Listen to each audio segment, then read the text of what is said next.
Daily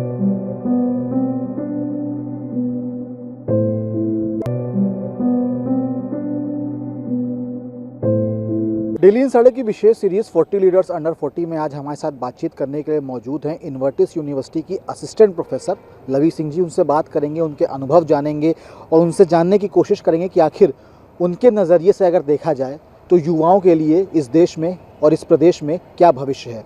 लवी जी, बहुत स्वागत है आपका डेली इनसाइडर में। बहुत बहुत धन्यवाद आपका। लवी जी, सबसे पहले तो मैं ये जानना चाहूँगा कि जो असिस्टेंट प्रोफेसर आप इन्वर्टिस यूनिवर्सिटी में हैं, जो सबसे बड़ी यूनिवर्सिटी है और जिसके बारे में अगर बात की जाए तो अपने आप में कई उपलब्धियाँ भी हासिल कर चुकी है वो यूनिवर्सिटी, उस यूनिवर्सिटी का जब आप हिस्सा बनी, कितनी मेहनत लगी उस यूनिवर्सिटी का हिस्सा बनने में? देखिए, कोई भी काम जब हम स्टार्ट करते हैं तो वो बहुत सारी मेहनत के साथ स्टार्ट होता है। तो इन्वर्टिस यूनिवर्सिटी में आने से पहले मैं डिफरेंट इंस्टीट्यूशंस में थी, लेकिन इन्वर्टिस यूनिवर्सिटी ने जो मैसेज दिया है, या इन्वर्टिस यूनिवर्सिटी जो हमेशा विद्यार्थियों को लेकर काम करती है, वो वाकई में काबिल तारीफ़ है। और उसी काम की वजह से आज इन्वर्टिस यूनिवर्सिटी बहुत ही ज़रूरत नहीं है उसको कि कुछ अलग नाम से पहचाना जाए, वो अलग नाम से हमेशा जानी जाती है। बहुत सारे कल्चरल इवेंट्स वहाँ पे होते हैं। प्रैक्टिकल नॉलेज की अगर हम बात करें तो बहुत अच्छे से वहाँ प्रैक्टिकल नॉलेज दी जाती है। लेक्चर्स बहुत अच्छे से दिए जाते हैं। डिजिटल नॉलेज बहुत अच्छे से दी जाती है। रिसेंटली अभी लिंक्डइन लर्निंग के थ्रू हुआ है, जहाँ पे हम देखते हैं कि डिजिटल नॉलेज में बच्चों को ज़्यादा, आज का जो प्लेटफॉर्म है वहाँ सोशल मीडिया का बहुत ज़्यादा यूज़ हो रहा है। तो वहाँ पे इन्वर्टिस यूनिवर्सिटी बहुत अच्छा काम करती है। एक तरह से हम कह सकते हैं कि एजुकेशन का जो अल्टीमेटिव मोटिव होता है वो होता है स्टूडेंट्स का ओवरऑल डेवलपमेंट करना। तो इन्वर्टिस यूनिवर्सिटी ने वाकई अपने इस काम के थ्रू बहुत ही अच्छे से स्टूडेंट्स का ओवरऑल डेवलपमेंट किया है। और इन्वर्टिस यूनिवर्सिटी में एज असिस्टेंट प्रोफेसर मैं आपको बहुत प्राउड फील करती हूँ कि मैं वहाँ पे काम कर रही हूँ, और इतने अच्छे बच्चों के साथ, इतने अच्छे टीम के साथ, एक फैमिली की फीलिंग के साथ वहाँ पे काम करने का मौका मिलता है। ये बहुत ही अच्छा लगता है। लवी जी, ये तो बात हुई इन्वर्टिस यूनिवर्सिटी की, अब बात आती है लवी सिंह जी की। सबसे पहले मैं ये जानना चाहूँगा कि जिस क्षेत्र में आप अपने आप को आगे लेकर जा रही हैं, प्रोफेसर, शिक्षा, ये एक बहुत ही बड़ा क्षेत्र है, और इस क्षेत्र में आने का किस तरीके से आपने मन बनाया? क्योंकि आजकल के जो युवा हैं वो कहीं ना कहीं इस क्षेत्र से अपने आप को पीछे हटाते जा रहे हैं, वो दूसरी तरफ अपने एम को मोड़ते हैं, लेकिन आपने ये फील्ड चुनी, क्या वजह थी? देखिए, मेरा मानना है कि अगर आप किसी भी भूखे व्यक्ति को खाना देते हैं तो वो मे बी उसकी 1 या 2 टाइम की भूख शांत हो सकती है। आप किसी को कपड़ा देते हैं तो वो थोड़े टाइम के लिए उसकी ठंड दूर हो सकती है, या वो उस कपड़े को पहन सकता है। छत देते हैं तो वो कुछ टाइम के लिए रह सकता है।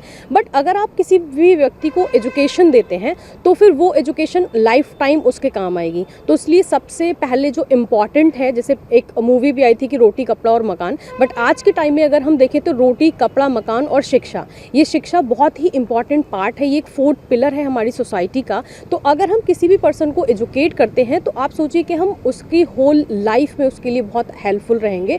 और वो सिर्फ एक खुद को ही एजुकेट नहीं कर रहा है, वो अपने साथ साथ बहुत सारे लोगों को एजुकेट करता है। तो इस तरह से कहीं ना कहीं एजुकेशन के थ्रू हम पूरे ऑल ओवर द कंट्री हमारा कंट्रीब्यूशन हो सकता है एज टीचर। तो इसलिए मैंने ये टीचिंग प्रोफेशन चुना है। लवी जी, आज की डेट की अगर बात की जाए तो कहा जाता है कि एजुकेशन इज़ नॉट फ्री। कहीं ना कहीं अब ये सवाल आता है, चाहे वो प्राइवेट इंस्टीट्यूशंस हों, प्राइवेट कॉलेजेस हों, उनके ऊपर ये आरोप भी लगता है कि सिर्फ और सिर्फ मनी मेकिंग एक पूरा पेशा है। कैसे देखती हैं आप इसको? ऐसा बिल्कुल नहीं है। देखिए, ये बात बिल्कुल सही है कि आपने कहा कि पैसों की ज़रूरत हमेशा होती है। हम किसी भी काम को स्टार्ट करते हैं तो वहाँ पे पैसों की ज़रूरत होती है। बट आप जिस तरह से ये कह रहे हैं कि एजुकेशनल इंस्टीट्यूशंस जो हैं वो एक तरह से मनी मेकिंग है, तो ऐसा नहीं है। अगर आप स्टार्ट करेंगे तो ऑब्वियसली आपको फ़ीस देनी होगी। तो उसमें हम ये देख सकते हैं कि अगर आप कुछ एजुकेशन, अगर आप कुछ दे रहे हैं, लाइक आप मनी दे रहे हैं फॉर स्टडी, तो आप वहाँ से कुछ गेन भी कर रहे हैं, और वो आप ऐसा गेन कर रहे हैं जो आप मनी के अकॉर्डिंग नहीं है। आप उस मनी को उस तरह से ना देखें कि आपने, वो मनी मेकिंग प्रोसेस है, वो एक तरह से ऐसा प्रोसेस है जो आप नॉलेज गेन करते हैं, उस नॉलेज का किसी भी तरह से आप उसको पैसों के थ्रू नहीं चुका सकते हैं। क्योंकि कभी भी हमारी लाइफ में जो हमारे टीचर होते हैं, हमारे पेरेंट्स होते हैं, उनका बहुत इंपॉर्टेंट रोल होता है। उनसे जो हमें नॉलेज मिलती है, उस नॉलेज को हम पैसे से अदा नहीं कर सकते हैं। लवी जी, एक सवाल और है, अगर देखा जाए तो इस पूरी जर्नी में, जो भी आपकी जर्नी रही है, चाहे वो इन्वर्टिस यूनिवर्सिटी की हो या फिर उससे पहले जो अलग अलग इंस्टीट्यूशंस में आपने काम किया, तो कहीं ना कहीं इस जर्नी में कोई ना कोई आपका प्रेरणा स्रोत जरूर होगा। वो कौन है आपकी लाइफ में? जी, सबसे पहले तो मेरे पेरेंट्स ही मेरे प्रेरणा स्रोत हैं। मेरी माँ का बहुत इम्पॉर्टेंट रोल है इसमें। और एक मैं आपको बताना चाहूँगी कि हल्द्वानी में जब मैंने पीजी करने गई तो वहाँ पे डॉक्टर बीना मथेला और डॉक्टर चंद्रशेखर मथेला, जिनका बहुत इम्पॉर्टेंट रोल है जो मैं आज यहाँ पे बोल पा रही हूँ। एक्चुअल में उन्होंने मुझे बोलना सिखाया। वो एक सृजन साहित्यिक संस्था की संस्थापिका है। वहाँ से उन्होंने मंच पे ले जाना, वहाँ बोलना, तो ये बहुत इम्पॉर्टेंट रोल है इनका मेरी लाइफ में। ऑब्वियसली पेरेंट्स का, टीचर्स का, सबका बहुत इंपॉर्टेंट रोल है। और जो मैंने एनजीओ की स्टार्टिंग की थी वो उसकी प्रेरणा स्रोत मेरी माँ है, क्योंकि मेरी मम्मा कहती हैं कि अगर हम किसी लायक हैं, अगर हमारे पास कुछ चीज़ है तो ऑब्वियसली हमें लोगों की मदद करना चाहिए। जो एनजीओ का मेरी प्रेरणा स्रोत है वो मेरी मम्मा है। आपके बारे में जब हमने जानकारियाँ इकट्ठा की तो कहीं ना कहीं ये भी सुनने में आया कि आप एक सोशल वर्कर भी हैं। इसके साथ ही आपको कविताएं लिखना भी बहुत पसंद है, कविताएं सुनाना भी बहुत पसंद है।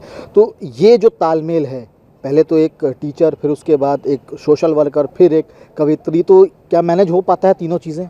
जी बिल्कुल, मेरा मानना है कि अगर आपका कोई पैशन है तो आप ज़रूर उसको पूरा कर पाते हैं। और दूसरा चीज़ होती है कि अगर हम चाहें, इंसान दुनिया में कुछ भी कर सकता है अगर वो उसको करने की ठान लेता है।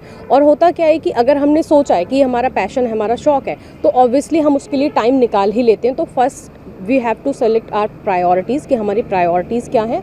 तो जिस तरह से, जैसे स्टार्टिंग जो हमारी डे की होती है वो होता है कि हम असिस्टेंट प्रोफेसर हैं तो ऑब्वियसली हम कॉलेज जाते हैं, और उसके बाद जो मेरा लीजर टाइम होता है उसमें सोशल वर्क करना, और पोइटिस हूँ तो ऑब्वियसली उसमें राइटअप्स करना, मंचों पे जाना। ये बिल्कुल सही है कि थोड़ा टफ होता है इन चीज़ों को मैनेज करने में, लेकिन अगर आपका कुछ सपना है तो उस सपने को पूरा करने के लिए आपको थोड़ी मेहनत भी ज़रूर करनी होगी। बिल्कुल, मेहनत आप कर भी रही हैं और मेहनत नज़र भी आ रही है। जो आजकल के युवा हैं उनसे आप कुछ कहना चाहेंगी अपनी कविता वाली भाषा में? जी, युवाओं से मेरा मैसेज है, देखिए आज के टाइम में जो हम देखें तो ऐसा भी होता है कि बहुत बार हमारे सपने बहुत सारे होते हैं, लेकिन मेरा मानना है कि सपने आप देखिए, बट ऐसे सपने देखिए जिनको आप पूरा भी कर पाएँ। तो मैंने कुछ कविता हैं, एक 2-3 लाइन्स हैं जो मैंने लिखी हैं, जो मैं आपके साथ साझा करना चाहूँगी युवाओं के लिए, कि जिनको मंजिल प्यारी है वो रुकते नहीं हैं। तो मैं एक पोइट्री के थ्रू आपके समक्ष ये साझा करना चाहूँगी।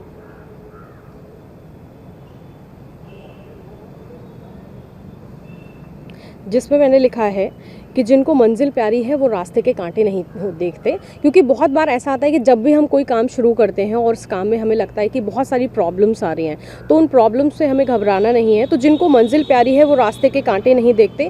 बेशक रुकावटें बहुत आती हैं, पर जो थम जाएं वो ऐसी राहें नहीं चलते। और सपने देखते हैं तो उनको पूरा करने का जज्बा भी रखते हैं। जो नींद के साथ उड़ जाएं वो ऐसे सपने नहीं देखते। तो बेशक आज का जो हमारा युवा है वो बिल्कुल ऐसे ही है। वो आप किसी भी फील्ड में देखेंगे, आपको हर जगह युवा मिल जाएंगे। युवा शक्ति ही देश का महत्वपूर्ण आधार होती है, जिससे हमारा देश बहुत आगे बढ़ सकता है। तो आज के युवाओं के लिए एक मैसेज कि आप जो भी आपने अपनी लाइफ में अचीव करना चाहते हैं, उसके लिए आपको ये नहीं सोचना है कि कल से स्टार्ट करेंगे, परसों से स्टार्ट करेंगे, या अभी ऐसा टाइम है ऐसा करें। आप आज और अभी से उसके लिए स्टार्टिंग के लिए लग जाएं, और डेफिनेटली आप अपना अगर उसमें टाइम देंगे तो आप बहुत अच्छे से उसको अचीव भी कर सकते हैं।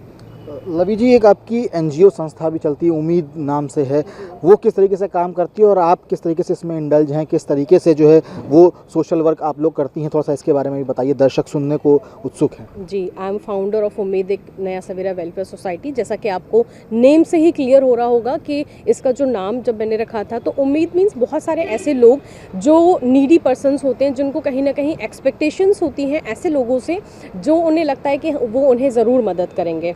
तो इसमें होता है कि हम एजुकेशन प्रोवाइड करते हैं, और अभी कोविड में बहुत सारा काम किया हमने, जिसमें लोगों को ब्लड अरेंज करवाना, उनको बेड का देखना, और आपका ऑक्सीजन अरेंज करवाना। बहुत सारे ऐसी फैमिलीज़ थी जहाँ पे लोग बहुत बहुत परेशान थे। तो जितना हम अपनी साइड से काम कर सकते थे वो हमने किया। बाकी कुछ आश्रम में, वृद्धाश्रम में, और जो अनाथ आश्रम में, वहाँ पे हम टाइमली जाते हैं। कुछ इंटर्न्स हैं जो हमारे अंडर में काम करते हैं। इवन इन्वर्टिस यूनिवर्सिटी के भी कुछ स्टूडेंट्स हैं जिनकी इंटर्नशिप होती है, तो वो एनजीओ के साथ काम करते हैं, और वो वहाँ पे जाते हैं। वहाँ पे बच्चों को एजुकेशन प्रोवाइड करना, उनको जनरल अवेयरनेस देना, लाइक अभी डायरिया है, इन्फ्लुएंजा है, ये बहुत बहुत सारी ऐसी डिजीज़ेज़ होती हैं जो बहुत स्प्रेड होती हैं, जो उन लोगों को नहीं पता होता है, तो उनको उसके बारे में अवेयर करना, कुछ गवर्नमेंट की पॉलिसीज़ आई हैं उसके लिए उनको अवेयर करना, प्लांटेशन कराना, ब्लड डोनेशन कैंप होना, इस तरह की काम जो हम अपने एनजीओ के थ्रू करते हैं। कुल मिलाकर ये कहा जा सकता है कि आप हर तरफ से एजुकेशन जो है वो मुहैया करा रही हैं, इसके साथ साथ ज़रूरतमंदों को ज़रूरत की चीज़ें भी मुहैया करा रही हैं। बहुत बहुत शुक्रिया है आपका, आपने इस कार्यक्रम में आप हमसे जुड़ी। एक सवाल मेरा और है इस कार्यक्रम से ही लगा हुआ कि 40 लीडर्स अंडर 40 एक ऐसा अभियान डेली इंसाइडर चला रहा है जिसमें कहीं ना कहीं 40 ऐसे सफल युवा जो बरेली के हैं, जिन्होंने अपने अपने क्षेत्र में कामयाबी हासिल की है, उन्हें एक मंच पर एकत्रित किया जा रहा है। कैसे देखती हैं इस पूरे अभियान को? जी, मैं इस अभियान की बहुत ही सराहना करती हूँ, क्योंकि अगर आप देखिए कुछ हर कोई व्यक्ति अपने क्षेत्र में काम कर रहा है, बट हम जानते हैं कि कहीं ना कहीं ऐसे लोगों को एप्रिसिएशन की भी ज़रूरत होती है कि अगर आप बहुत अच्छा काम कर रहे हैं। जैसे बहुत सिंपल सा एग्जाम्पल कि अगर हम छोटे थे और हमें टीचर स्टार दे देती थी तो हम खुशी खुशी घर जाते थे कि आज हमें टीचर ने स्टार दिया है, तो वो एक खुशी होती है। तो वो डेली इंसाइडर वो खुशी प्रोवाइड कर रहा है हम सब में, कहीं ना कहीं एक तरह से एनर्जी प्रोवाइड कर रहा है जिसके थ्रू हम और आगे अच्छे से काम कर पाएँ। तो मैं बहुत ही सराहना करती हूँ इस मुहिम की, इस पूरी टीम का बहुत बहुत धन्यवाद कि आप इस तरह के प्रोग्राम्स युवाओं के बीच लेकर आ रहे हैं। और ये सिर्फ आपका अप्रिसिएशन ही नहीं है, बल्कि ये बहुत सारी युवाओं के लिए प्रेरणा स्रोत भी हो सकता है। तो बहुत बहुत धन्यवाद आपका इस कार्यक्रम के लिए। धन्यवाद आपका कि आपने डेली इंसाइडर को इतना महत्वपूर्ण समय अपने दिया। Thank you so much. तो बिल्कुल आपने अभी जिनके बारे में सुना, लवी जी हैं, जिनका ये मानना है कि अगर शिक्षा के क्षेत्र में आपको या किसी भी क्षेत्र में आपको काम करना है तो मुश्किल राहें ज़रूर मिलेंगी, लेकिन उन राहों को पार करने के बाद ही आपको सफलता मिलती है। और शायद यही वजह है कि आज वो बरेली की उन 40 युवाओं की लिस्ट में शुमार हैं जिन्होंने अपने अपने क्षेत्र में कुछ ऐसा काम किया है जिससे कहीं ना कहीं एक किरण भी निकल कर सामने आई है।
आज की महिलाओं के लिए एक संदेश था मेरा कि बहुत बार जब हम घर से निकलते हैं तो हमें लगता है कि हम सेफ़ नहीं हैं, तो महिलाओं को आज अपनी सुरक्षा खुद करनी है। तो अपनी स्वरचित 2 लाइन पंक्तियों के माध्यम से आपके साथ शेयर करना चाहूँगी कि हे नारी सोई ना रहो अब तुम, हे नारी सोई ना रहो अब तुम, उठो अपना अस्तित्व संभालो और समय आ गया है अब समझो, उठो म्यान से तलवार निकालो, खड़ग निकाल वार करो, दुष्टों का संहार करो, तुम ही हो संकट निवारणी, हे नारी तू नारायणी, हे नारी तू नारायणी।